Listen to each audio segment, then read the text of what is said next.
Good evening everyone. 9 fine.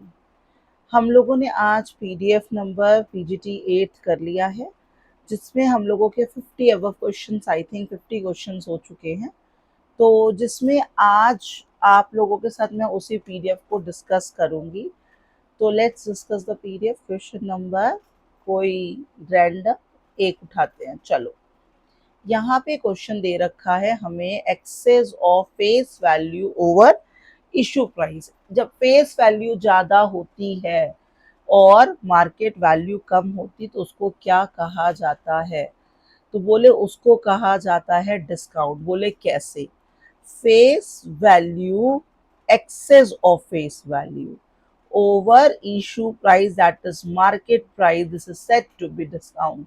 क्या इस पर डिस्काउंट पे पब्लिक को हम शेयर दे सकते हैं? बिल्कुल नहीं, बिल्कुल नहीं दे सकते। अपने एग्जिस्टिंग एम्प्लॉयज को, अपने स्वेट इक्विटी शेयर्स को दे सकते, पब्लिक में हम डिस्काउंट पे शेयर इशू नहीं कर सकते। तो excess of face value over the issue price set to be the discount. Yes. Next question हम लोगों ने डिस्कस किया था, दैट इज स्केलर चेन, जो कि आपके सामने फ्योल्स आपका प्रिंसिपल। फ्योल्स आपने 14 प्रिंसिपल ऑफ मैनेजमेंट दिए। कितने प्रिंसिपल ऑफ मैनेजमेंट दिए? 14। फादर ऑफ जनरल मैनेजमेंट कौन कहला रहा है? Fayol ji. Principle of management कौन कह रहा है? फ्योल साहब। एडमिनिस्ट्रेटिव थ्योरी कौन देकर बैठा? फ्योल साहब। फ्रेंच रिवॉल्यूशनरी कौन करके बैठा? फ्योल साहब। माइनिंग इंजीनियर कौन है? फ्योल जी है। तो जिसमें से वन ऑफ द प्रिंसिपल कौन है? Scalar chain. तो स्केलर चेन अगर ब्रेक कर दोगे तो क्या बन जाएगा? गैंग प्लैंक बन जाएगा। क्या बन जाएगा? गैंग प्लैंक बन जाएगा, है ना। तो यहाँ पे प्रिंसिपल किसका है? तो बोले ये फ्योल साहब का है। किसका प्रिंसिपल है? फ्योल जी का प्रिंसिपल है। 14 अनदर प्रिंसिपल कौन से हैं? आज ये कमेंट बॉक्स पे आप लोग मुझे भेजोगे कि 14 और कौन से प्रिंसिपल हैं। इन्होंने 1970 में बुक लिखी थी फ्रेंच में, एडमिनिस्ट्रेटिव इंडस्ट्रिया जर्नल। फिर उसको 1949 में इंग्लिश में कन्वर्ट करा दिया गया, that is journal principal of management में, राइट।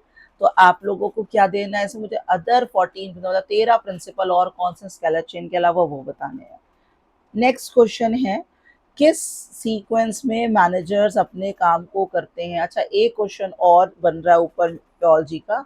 फ्योल जी ने 4 प्रिंसिपल ऑफ मैनेजमेंट को सबसे पहले आइडेंटिफाई किया था। अगर फंक्शंस पूछता है, फंक्शंस कितने फ्योल साहब ने दिए? तो वो 4 दिए हैं। बोले कौन से? Planning, organising, directing and controlling.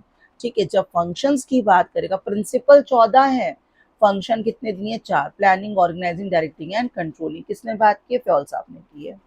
किस ऑर्डर में होता भैया? पहले प्लानिंग कर लो, फिर ऑर्गेनाइज कर लेना, फिर डायरेक्ट कर लेना, उसके बाद क्या कर लेना? कंट्रोल कर लेना। यही तो एलिमेंट्स हैं, सीक्वेंस है ना।